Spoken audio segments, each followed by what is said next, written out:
Hey there! Ready to dive into a life story that reads like a reggae rhythm full of unexpected beats and changes in tempo? Sounds like my kind of story. Flipping through, this is Reggae today, and trust me, this isn't your typical biography.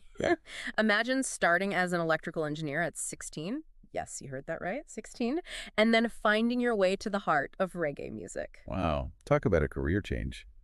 I'm intrigued. What kind of person are we talking about here? It's a fascinating journey, and we're here to unpack how those seemingly unconnected dots actually do connect. Well, I'm always up for a good mystery.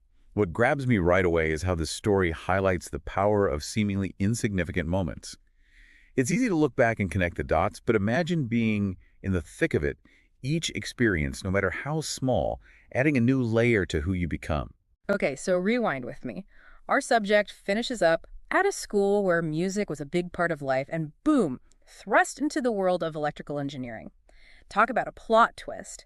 It even says here that he wasn't particularly interested in engineering and didn't feel like he knew much about it. What's the takeaway for you there? Well, it speaks to a sense of resilience and adaptability. This isn't just someone following a preordained path.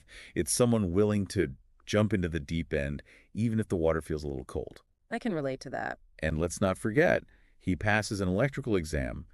Really? That tells you something about his inherent abilities. And maybe a little bit of luck. Perhaps. Whatever it was, Bicknell and Silvera Engineering Co. saw something in him. Maybe it was the discipline instilled by his Catholic upbringing that impressed them. They were known to value a strong work ethic. So there he is, wiring streetlights in buildings. Can you picture him up on that ladder, toolbox in hand? You'd think that's the start of a predictable career, right? Totally. But knowing where this story leads, I have a feeling there's more to it. Exactly. Remember that love for music we talked about? Even as he's wiring an escalator, he's got music playing. It's almost as if, on a subconscious level, he's being pulled back to his passion. It's like that saying, you can take the person out of the music, but you can't take the music out of the person. Huh. I like that. Okay, so we've got this almost engineer clearly drawn to music. But before we get to the reggae today, there's another layer to this story. Like many of us, faces those early challenges of finding steady work. This is where his resourcefulness shines through. He's delivering hardware on a bicycle, taking odd jobs, anything to support his family. It's a reminder that even those who achieve great things often start from humble beginnings. It makes you wonder how those experiences, the hustle, the resourcefulness, shaped his character later on, right? Absolutely. And then, just as things seem to be settling into a rhythm, in 1961, he joins the Army. Wow, 1961. That's quite a leap from wiring houses to enlisting. What prompted that decision, do we know? It's fascinating, actually. He later admitted to feeling completely out of place as an electrician in the Army. Remember that passion for music that's been simmering beneath the surface this whole time? How could we forget? Well, in the Army, it finally bubbles over. He sets his sights on joining the Army band. Okay, now this is where it gets really interesting.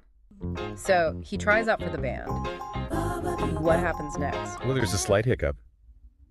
He's told he's too short for the 1st Battalion Jamaican Regiment band. Can you believe it? A height requirement for musicians.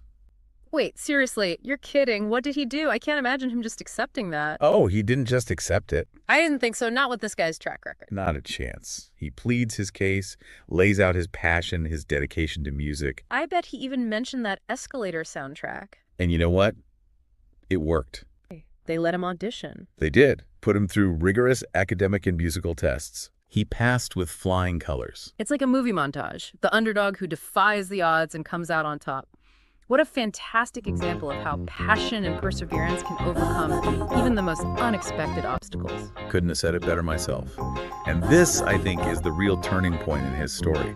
Think about it, all those seemingly disparate experiences, the electrical work, the family life in Jamaica, all built up to this moment.